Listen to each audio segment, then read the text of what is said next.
Hey, salut à tous, on se retrouve encore une fois pour une toute nouvelle vidéo. Et pour ceux qui ne me connaissent pas, je suis Guillaume et j'anime la chaîne Banque et FinTech. Je compare, je synthétise et je teste pour vous des cartes bancaires, des banques, des FinTech pour que vous puissiez faire des économies sur vos frais bancaires. Et dans cette toute nouvelle vidéo, nous allons donc voir les notes que nous attribuons aux cartes bancaires avec lesquelles nous sommes en possession. Voilà, donc vous allez voir à peu près, ça vous donnera une petite note sur les fonctionnalités des cartes bancaires que nous avons en notre possession. Donc vous verrez, ça vous donnera une petite idée sur le choix de votre fintech, de votre banque et de votre néobanque, si vous souhaitez acquérir et quelle note nous leur donnons aux cartes. Nous allons donc commencer.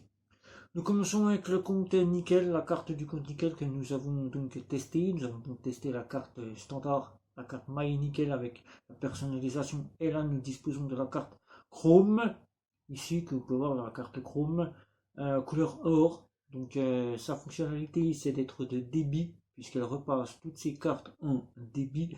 Elle n'est donc plus en fonction crédit comme elle a été endossée, c'est-à-dire une fonctionnalité supérieure à la débit. Donc le débit, ça passe bien, c'est avec 20 € offline, petite partie donne l'autorisation à la carte de passer si le terminal n'est pas connecté. Exemple, vous achetez une baguette de pain aux boulangeries, vous êtes à la montagne et le commerçant n'a pas de connexion internet, ou bien vous achetez une pizza et le livreur vient avec son TPE, souvent avec une carte SIM et il n'a pas de connexion internet, vous pourrez donc payer. Donc la carte de chez Nickel fonctionne à peu près partout, il n'y a donc vraiment pas de souci.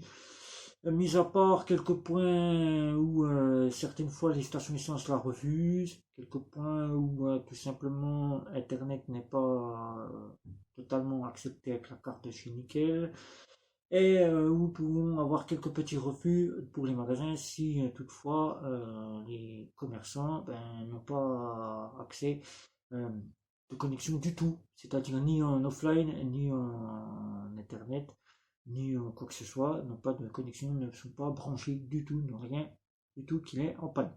Donc la carte en panne, c'est-à-dire que le réseau Mastercard ne fonctionne pas, la carte ne fonctionnera pas. Voilà. Donc pour chez Nickel, toutes leurs cartes bancaires, la carte Chrome que nous disposons, nous lui donnons la note de 8. 8 pour ses fonctionnalités de débit, puisqu'elle repasse toutes ses cartes en débit. Voilà, elle n'est donc plus de crédit. Ça reste une carte à autorisation systématique, telle que nous connaissons en Maestro ou en Visa Electron. Voilà, c'est point là. Et pour sa fonctionnalité, nous lui donnons 8. Bank. Alors Bank, sa carte bancaire que vous allez voir ici, une carte bancaire qui n'a pas changé depuis sa création, qui est toujours la même carte bancaire depuis qu'elle est sortie en crédit. Voilà, c'est la seule qui est en dossier de crédit, qui reste en dossier de crédit, qui a une fonctionnalité qui est plutôt vraiment au top. Vraiment 98% d'acceptation partout. Internet, station essence, parking souterrain, magasin, tout est faisable avec la carte bancaire. On a pratiquement une carte de débit immédiat, si on peut le dire, mais sauf qu'elle est à autorisation systématique. 250 € de offline. Véritablement, location de véhicule, location d'hôtel, c'est faisable avec la carte. Donc nous lui donnons la note de 9,5. Petit point négatif, les endroits où certains points ne l'acceptent pas, c'est que tout simplement les cartes là sont reconnues comme étant des crédits mais ne sont pas de véritables crédits, peuvent poser quelques petits soucis. Sur internet, quelquefois ne peut pas fonctionner, mais sinon passe véritablement à 98%. C'est la carte la plus fonctionnelle de toutes les cartes à autorisation systématique que nous avons en notre possession. Voilà. Donc 9,5 pour Bank, sa carte 9,5 pour ses fonctionnalités qui sont vraiment la plus fonctionnelle de tous. Donc vous pouvez pratiquement être à l'équivalence d'une carte de débit immédiat, sauf que c'est une débit à autorisation systématique de crédit pour son acceptation de location de véhicule et de location d'hôtel que l'on peut faire avec la carte. Voilà. Lydia, c'est l'équivalent de ce qu'on a chez Nickel. Voilà, 20 € de offline, le passage de débit à autorisation systématique, la carte est acceptée à peu près dans toutes les boutiques, quelquefois refusée sur internet. Les stations essence, elle se peut être refusée. Voilà, je ne dis pas qu'elle ne passe pas, mais elle peut être refusée. Les points de péage et de parking souterrain, ben, vous pouvez le faire, il y a une petite vingtaine d'euros en offline, c'est déjà un plus. Donc nous lui donnons la note de 8 à l'équivalence de chez Nickel, puisque ce sont des cartes équivalentes. Voilà, équivalentes, c'est bien, c'est parfait, c'est nickel. Donc là, nous passons dans une banque, cette fois-ci, une banque en ligne, avec la carte de chez Boursorama. Boursorama, et oui, que nous avons en notre possession, nous lui donnons la note de 7. 7, c'est la Welcome, nous n'avons pas la Ultime, nous avons la Welcome. 7 pour son acceptation qui passe véritablement bien, parfaitement partout, sauf ne passe pas au péage, ne passe pas au parking souterrain, puisque la Welcome est la seule offre de chez Boursorama qui n'accepte pas les parkings souterrains et les péages. Si ce n'est qu'on peut prendre les stations essence, on peut payer pratiquement partout, ses fonctionnalités sont parfaites. Mais ce point négatif, c'est les péages et les parkings souterrains. Donc avec cela, nous lui collons la note de 7.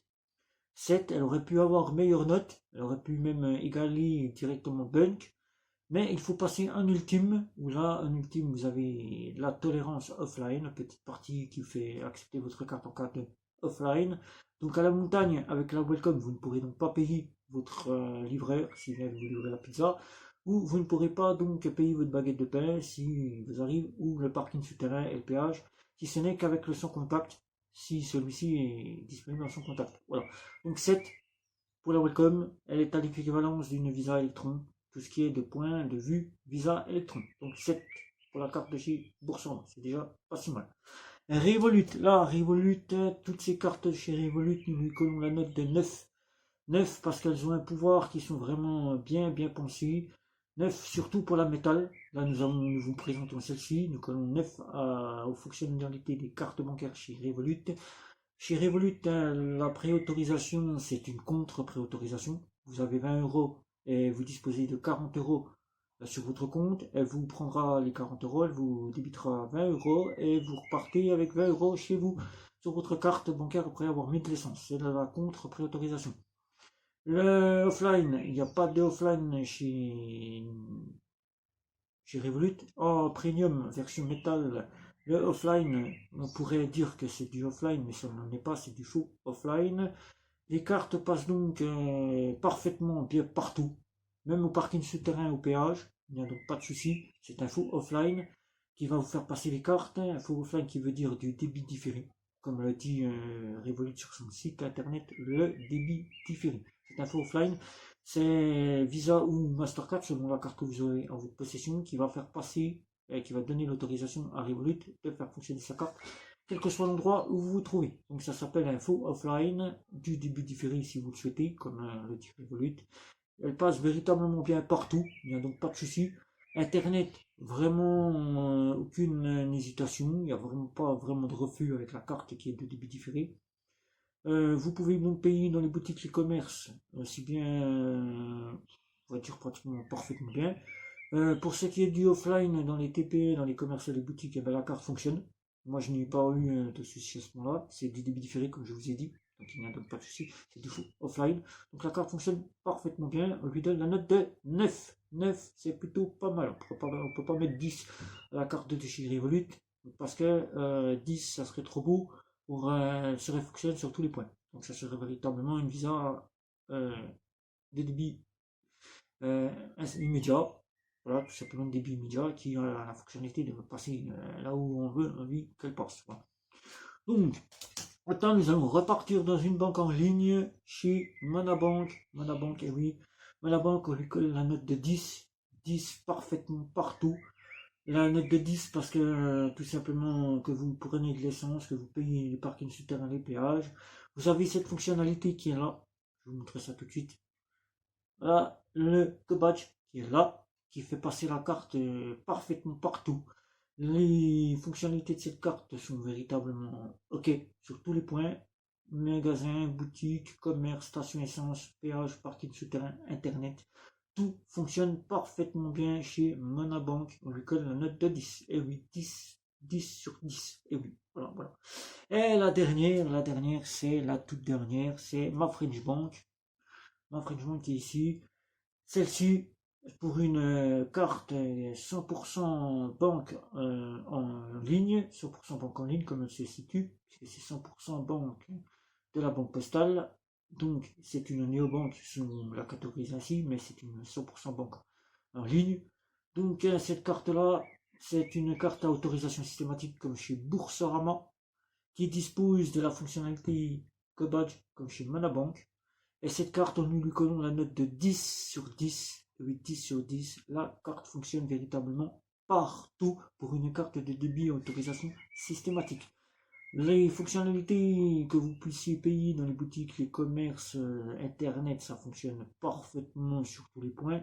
Les stations essence, c'est instantané. Donc vous prenez de l'essence, vous avez votre préautorisation qui est mise en surbrillance, c'est-à-dire elle est là, mais elle n'est pas débitée de votre compte. Votre préautorisation s'efface après avoir mis de l'essence. Vous êtes à l'équivalence d'une carte qui se fait dans les banques classiques en débit immédiat, mais à autorisation systématique, puisque les péages et les parkings souterrains, nous qui pensions qu'en débit autorisation systématique, les péages et les parkings souterrains ne seraient pas pris en charge, eh bien si, la carte a endossé la fonctionnalité du cobadge sur la carte à autorisation systématique. Vous êtes donc avec une carte 100% opérationnelle partout, comme vous l'avez chez Monabank en Visa classique, première et Platinum. Vous êtes vraiment sur une autorisation systématique 100% fonctionnelle, quoi que vous fassiez avec la carte. Donc nous lui collons la note de 10 sur 10. Voilà, vous savez à peu près tout, vous savez quoi choisir. Si vous avez des questions sur les notes, pourquoi nous avons collé ces notes-là à ces cartes-là, c'est notre choix, c'est à partir des tests que nous avons fait des cartes bancaires, à partir des fonctionnalités que nous avons utilisées de ces cartes bancaires, et du côté des avis clients aussi que nous nous sommes basés, et c'est pour cela que toutes ces cartes là ont ces notes là. Donc si vous avez des questions, n'hésitez pas à sous la vidéo, n'hésitez pas à liker, à partager, à nous retrouver sur les réseaux sociaux et surtout vous abonner à notre chaîne pour savoir si vous êtes encore satisfait de notre travail, vous souhaitez continuer à nous suivre. Et sur ce, c'était Guillaume pour cette toute nouvelle vidéo. Ciao ciao ciao.